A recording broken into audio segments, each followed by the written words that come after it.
नमस्कार मित्रों, आज मैं आपको एक हिंदी कहानी सुनाने वाली हूँ, मेहनत का फल। ये कहानी बहुत सुंदर है। अगर आपको ये कहानी पसंद आए तो इस चैनल को सब्सक्राइब करें और वीडियो को लाइक करें। एक नगर में एक प्रतिष्ठित व्यापारी रहते थे। बहुत समय के बाद उन्हें एक पुत्र की प्राप्ति हुई। उसका नाम चंद्रकांता रखा गया।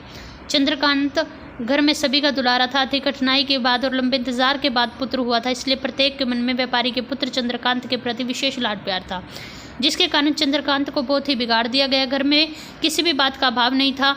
चंद्रकांत के मुंह से निकलने से पहले उसकी सारी इच्छाएं पूरी हो जाती थी। शायद इसी कारण चंद्रकांत को न तो किसी के सुनने की आदत थी और न ही मेहनत के महत्व का पता था।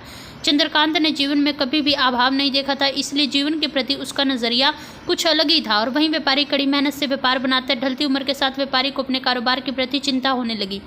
व्यापारी को चंद्रकांत के व्यवहार तो प्रत्यक्ष था कि उसके पुत्र को मेहनत का फल का महत्व नहीं पता। उसे आभास हो चुका था कि उसके लाड प्यार ने चंद्रकांत के जीवन की वास्तविकता और जीवन में मेहनत के महत्व से बहुत दूर कर दिया है। गहन चिंतन के बाद व्यापारी ने निश्चय किया कि वो चंद्रकांत को मेहनत के फल का महत्व स्वयं सिखाएगा, चाहे उसके लिए उसे कठोर ही क्यों न बनना पड़े। चंद्रकांत को अपने पास बुलाया और बहुत तीखे स्वर में कहा। उसने कहा कि तुम्हारा मेरे परिवार में कोई अस्तित्व नहीं है, तुमने मेरे कारोबार में कोई योगदान नहीं दिया, इसलिए मैं चाहता हूँ कि तुम अपनी मेहनत से धन कमाओ और धन के मुताबिक ही तुम्हें 2 वक्त का खाना दिया जाएगा। यह सुनकर चंद्रकांत को कोई ज़्यादा फर्क नहीं पड़ा। उसने उसे क्षण भर का गुस्सा समझ लिया, लेकिन व्यापारी ने भी ठान ली थी कि अब उसे सबक सिखाएगा। उसने घर के सभी सदस्यों का आदेश दिया कि चंद्रकांत की कोई मदद नहीं करेगा और ना ही उसे कोई धन और भोजन देगा। चंद्रकांत सबका प्यारा था, इसलिए उसने बहुत फायदा उठाया। वह रोज किसी न किसी से धन ले आता और पिता को दे देता। व्यापारी उन पैसों को कुएं में फेंकने के लिए बोलता, जिससे चंद्रकांत भी बिना अड़चन के उन्हें कुएं में फेंक देता और रोज उसे भोजन मिल जाता।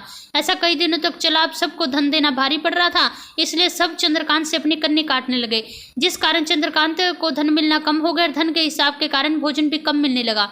अब उसने एक व्यापारी के यहाँ जाकर काम किया और धन देकर उसने अपने पिता से भोजन मांगा। रोज के अनुसार व्यापारी ने उसे धन को कुएं में फेंकने को कहा, लेकिन चंद्रकांत ने इस बार सहजता से धन नहीं फेंका। उसने पलट कर जवाब दिया, पिताजी, मैं बहुत मेहनत करके और पसीना बहाकर धन लाया हूँ, आप मुझे कुएं में फेंकने को कह रही है।